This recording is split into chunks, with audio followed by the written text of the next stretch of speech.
Close your eyes and imagine waking in the deepest hour of night, your limbs heavy as millstones, your breath shallow and quick. The thatch above you creaks in the winter wind, but another sound cuts through, rasping breaths that aren't your own. In the gloom at the foot of your straw mattress, a hunched figure emerges, its gnarled fingers creeping toward your paralyzed body. This was no mere nightmare to our ancestors. It was damning evidence of witchcraft, a supernatural assault requiring brutal justice. Tonight, we drift back to the winter of 1593, to a snowbound village near Trier, where one girl's troubled sleep would ignite Germany's deadliest witch panic. The woodcutter's daughter, let's call her Greta, though the records name her only as the afflicted maid, was known throughout the village for her sensible nature. At 16, she could recite all 150 psalms, churn butter without spilling a drop, and brew the elderflower tonic that eased her father's cough. But on the night of February 13th, as the last embers died in the hearth, Greta's screams tore through the darkness. When her parents rushed in with their tallow candle, they found her rigid in bed, her wide eyes fixed on the rafters, her nightdress drenched in sweat. Between gasps, she described the witch who had come to her, an old woman with leathery skin stretched tight over bird-like bones, her breath reeking of spoiled meat as she pressed a skeletal knee into Greta's chest. Most chilling of all, the witch had poured some foul liquid down Greta's throat, leaving an aftertaste of ashes and copper.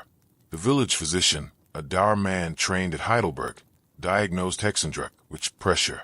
We now recognize these symptoms as classic sleep paralysis, the temporary muscle atonia of REM sleep persisting into wakefulness, paired with hypnopompic hallucinations. But in Luther's Germany, where every misfortune carried the whiff of Satan's interference, there was only one conceivable explanation. Greta had been visited by a witch in the night, and that witch lived among them. Within 3 days, 3 women from the village stood accused. Margarethe, the midwife, whose knowledge of herbs made her suspect; Agath, the spinster, who kept a black cat said to be her familiar; and Walburga, the baker's widow, whose only crime was yawning during Greta's testimony, taken as proof she'd been up all night at some infernal Sabbath. The trial records, preserved in the Trier archives, detail the tests administered. Margarethe was kept awake for 72 hours in a freezing cell until she described flying to a mountain feast. Agath's cat was drowned before her eyes to break the spell. Walburga, most tragically, had needles driven into an old shoulder injury that had left the skin insensible. When she didn't flinch, they declared it the devil's mark. All 3 confessed under torture to visiting Greta in spirit form, their bodies left behind in bed, a perfect parallel to modern sleep paralysis experiences where sufferers feel separated from their physical form. The trial's most damning evidence? Greta's description matched ancient witch lore with uncanny precision. The crushing chest pressure echoed the Roman incubus. The bitter taste mirrored Pliny's accounts of witches' brews. Even the witch's appearance, the sunken eyes, the elongated limbs, aligned with woodcuts in the newly printed Malleus Maleficarum. What neurologists now understand as the brain's attempt to rationalize sleep paralysis became, in that candlelit courtroom, a blueprint for identifying witches. And so 3 women burned, their ashes scattered in the Moselle River, while Greta's sleep disturbances continued, attributed by villagers to remaining witches they had yet to catch. Modern sleep science reveals the cruel irony of Greta's story. Her witch was a biological inevitability, a misfiring of the brain's threat detection systems during vulnerable transitions between sleep and waking. When we enter REM sleep, the brainstem paralyzes our voluntary muscles to prevent us from acting out dreams. Sometimes this paralysis lingers for seconds or even minutes after waking, while the visual and auditory cortices remain in dream mode. The result? Vivid hallucinations of intruders, combined with the terrifying inability to move or scream, a perfect recipe for supernatural panic. Cross-cultural studies show these experiences follow predictable patterns. In Canada, sufferers describe shadow people. In Japan, it's kanashibari, a ghostly binding. Newfoundland has the old hag. But in 16th century Europe, where the church taught that demons literally walked the earth, Sleep paralysis became proof of witchcraft. The Malleus Maleficarum, that infamous witch-hunting manual published in 1487, devoted an entire chapter to nocturnal attacks. It described how witches could send their spirit doubles to torment victims, leaving their physical bodies behind. An explanation that perfectly accounted for why no one saw the accused enter Greta's locked home. The manual even noted that these attacks often struck virtuous maidens, as their purity made them tempting targets for demons, never considering that young women simply experienced more sleep disruptions due to iron deficiencies or hormonal fluctuations. The three hallmarks of sleep paralysis: choking sensations, ominous presence hallucinations, and realistic tactile feedback, became the evidentiary trifecta of witch trials. In Salem, Massachusetts, and Putnam Jr. described being pressed upon my chest so as to almost stop my breath by spectral shapes of the accused, testimony that sent Rebecca Nurse to the gallows in 1692. Swedish court records from 1670 tell of children who saw witches riding them at night, leaving behind witches' butter, likely sweat or saliva from night terrors. Even King James I's Demonology, 1597, linked nightmares to demonic visits, advising victims to seek out the witch whose spirit doth oppress them. Perhaps the most tragic case was Valperga Hosmanen, executed in 1587 after describing vivid witches' Sabbaths she attended in her dreams. Modern analysis suggests she was recounting hypnagogic hallucinations, the swirling colors and shapes we often see while falling asleep. Her confession, extracted after days of sleep deprivation, included impossible details like flying through keyholes and dancing with a goat-legged man, classic dream imagery that her interrogators took as literal truth. The very broom she described matches neurological accounts of phantom limbs experienced during sleep transitions, where the brain misinterprets the paralyzed arm as a foreign object. Contemporary sleep clinics have replicated these experiences under controlled conditions.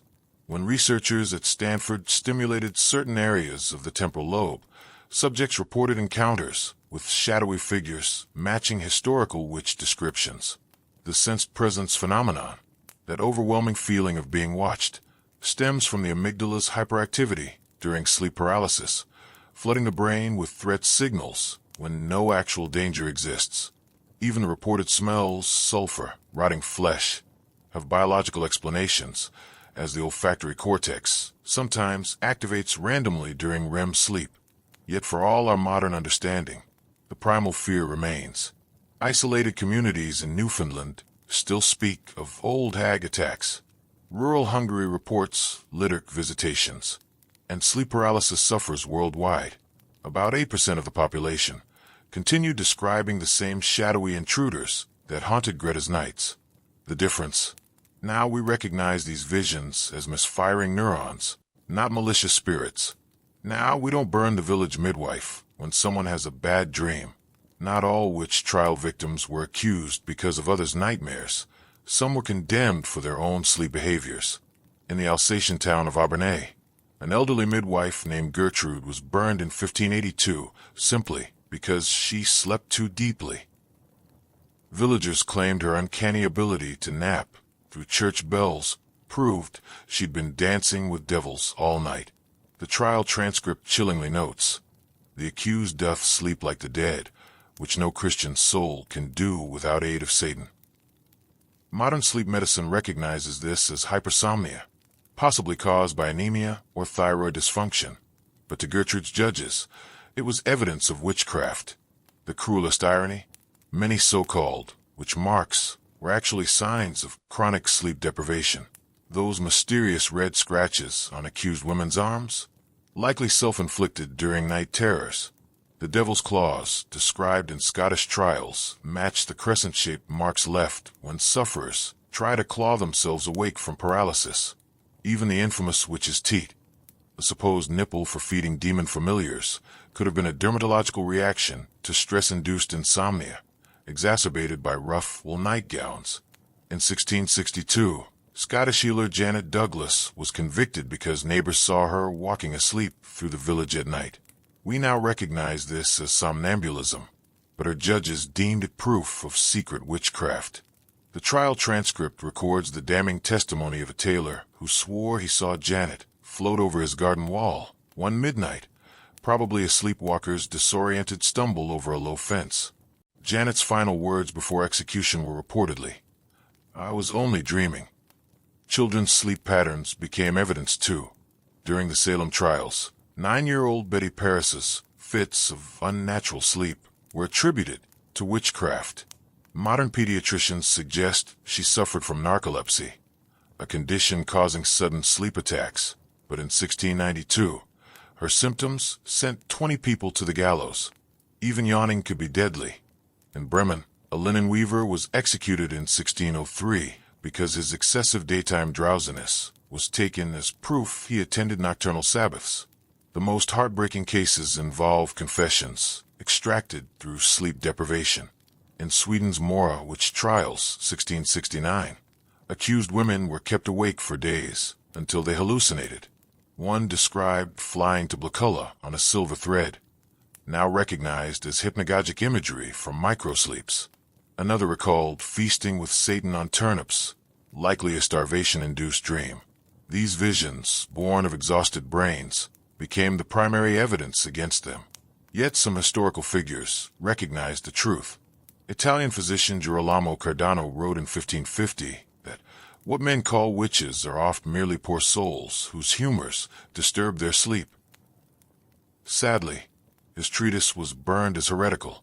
French midwife Louise Bourgeois noted in 1609 that pregnant women often suffered devil dreams from restless limbs, an early observation of what we now call restless leg syndrome. But in an age where every misfortune demanded supernatural blame, such rational explanations were drowned out by fear.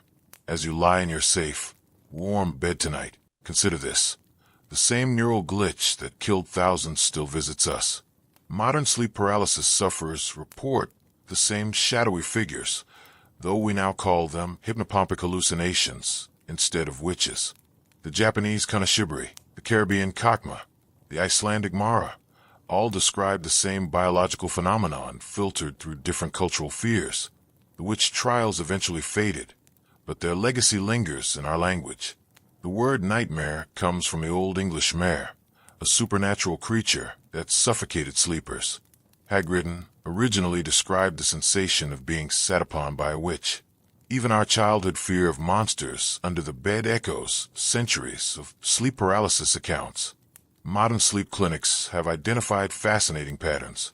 Those who experience sleep paralysis often report identical details: a presence hovering near the bed, pressure on the chest, muffled sounds like distant whispers. Brain scans show the amygdala, the fear center, flaring with activity, while the prefrontal cortex, responsible for rational thought, remains sluggish. This neural imbalance creates vivid hallucinations that feel utterly real. Yet there's profound comfort in this understanding. When 12-year-old Eleanor in Suffolk awoke screaming about a coal-black dog in her room in 1577, her family summoned a witch finder. Today, a doctor might explain it's just her brain misinterpreting sleep signals. No one will burn the neighbor's elderly widow because Eleanor had a bad dream. So breathe deeply now, and let these stories of nocturnal terrors pass drift through your mind like fading dreams. The crackling pyres, the accused's desperate pleas, the rustle of inquisitor's parchment, all dissolving into the quiet hum of your modern world, where sleep is a refuge, not a courtroom, where bad dreams are just dreams, where no one will come for you in the night because your mind played tricks in the twilight hours. Rest well, knowing that in this moment at least, the only magic is the gentle, ordinary magic of peaceful slumber. The night may still hold shadows, but they're just shadows, no witches, no demons, only the quiet workings of the marvelous, misunderstood brain.